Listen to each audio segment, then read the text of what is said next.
Not at all. আমি খুব punctual, আমি এটা কখনোই বলি না, বাট আমি যেটা মনে করি যে আমাদের কোনো জায়গায় গেলে সেই জায়গারও বিভিন্ন রকম জিনিস আমাদের এক্সপ্লোর যাই না অজান্তেই বাই ডিফল্টই হয়ে যায়।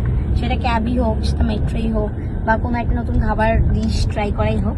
তো সেরকমই আবার আমরা অ্যাজ ইউজুয়াল বাস চলে যাওয়ার কারণে ক্যাবে করে পৌঁছেছি আমাদের এই মুহূর্তের রেস্টুরেন্ট, এবং আশা করি এরকম আবার আমরা দেরি করব বা আরো কিছু এরকম নতুন নতুন দুর্ঘটনা ঘটবে এবং আমাদের নতুন কিছু এক্সপ্লোর করব আপনাদের সামনে, যেটাতে আমাদের মজা বেশি হয় এবং যেটাতে আমাদের মজা হয়। কারণ আমরা 10 ইউরো খরচা করে ক্যাবে করে এখন যাচ্ছি খেতে, তাও আমরা জানি না কি আমরা খাবারটা পাবো কিনা।